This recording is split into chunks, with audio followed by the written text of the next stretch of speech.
suddenly he stops throwing it and starts to do this.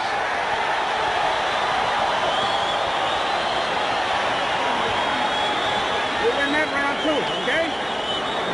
You'll be the new world champion. Just 2 more rounds, baby, okay? Just keep the pressure on him. When you get close, drop a short 1-2, okay? Short, then under ratio. Short though, okay?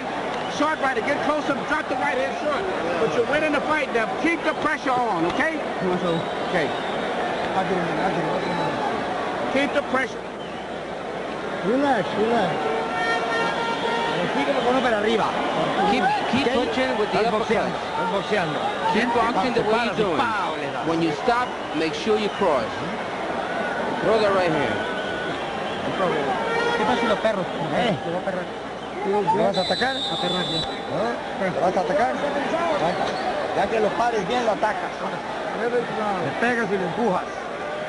Pero ¿cómo te sientes, Sam?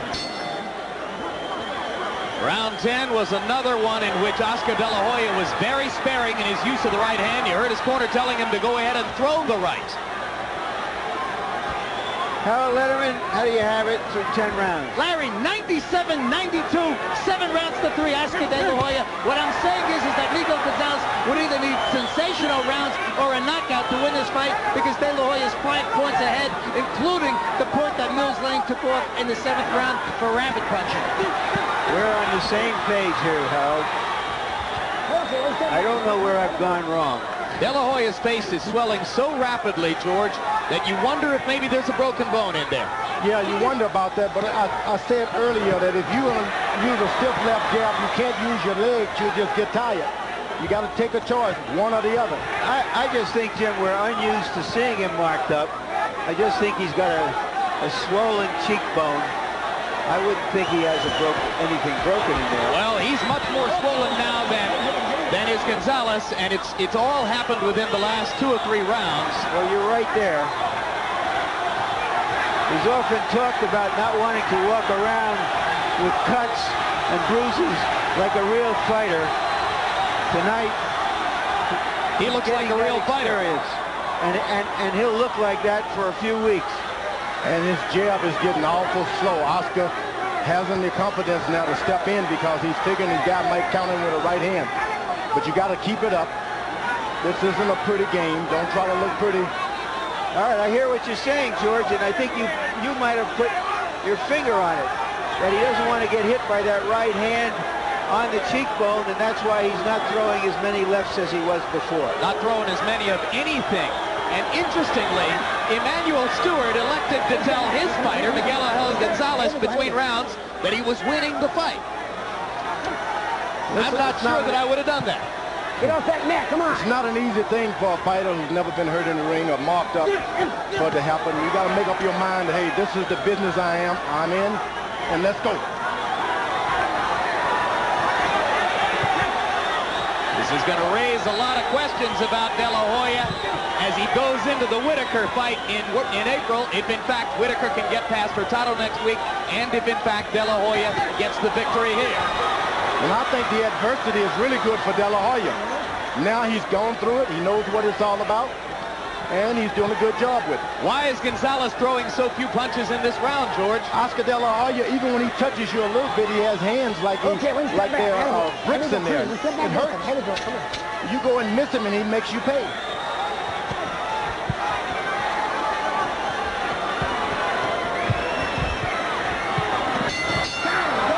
De La Hoya finishing the round strongly. 3 more minutes to go.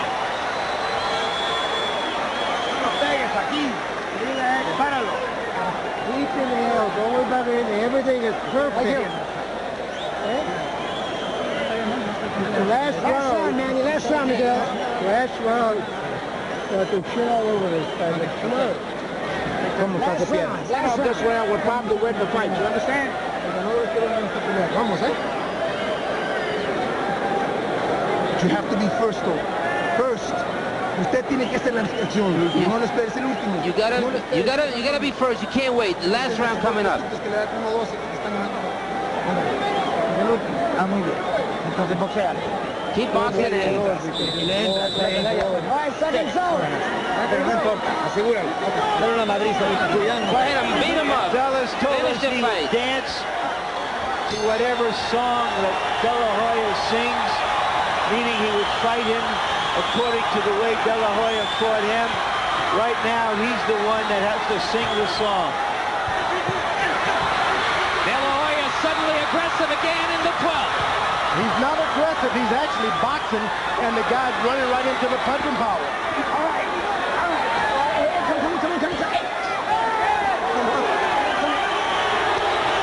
Three judges seated at ringside.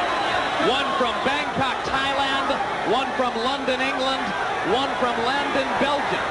WBC judges. This is the organization which has produced, among many other controversial decisions, the infamous draw between Pernell Whitaker and Julio Cesar Chavez in San Antonio, September 21, 1993. We saw Oscar De La Hoya turn southpaw for a second. He said he would do it against Chavez, and now he's doing it tonight. Much of the crowd booing De La Hoya now as they perceive that he's trying to run away from Gonzalez and protect himself. Time.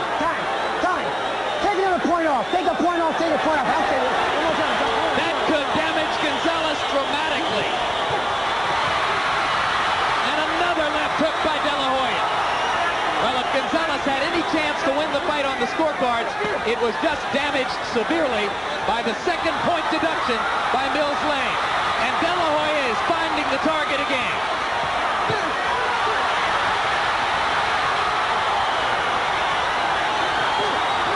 He looks like a fighter in every way now. Not just the face, but the fists as well. He knows how to close the show, George. Does he not? He did this against Molina, too. When a lot of the skeptics thought Molina could take him in a decision, he tore him up in the 12th round. He's doing it again to Gonzalez tonight. He's learned every trick in the book, and he's had to use them tonight. No doubt he would not have been able to survive without his tricks. Gonzalez had heart and a good right hand. De La Hoya fighting with what I personally suspect could turn out to be a broken cheekbone. Which, if true, would certainly delay any fight with Whitaker. And showing some grit in the 12th.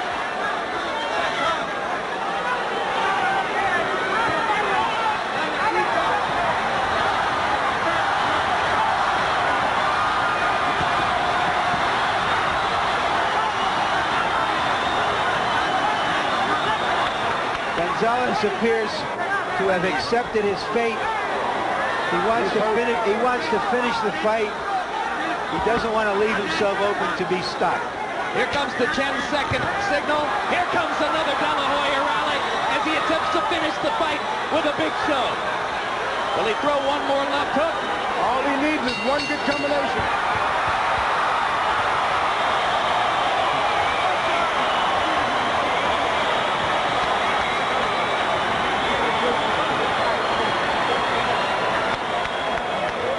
Said, gentlemen, this was his most formidable opponent. I don't know if he's going to get the credit that he deserves for doing this to a real fighter.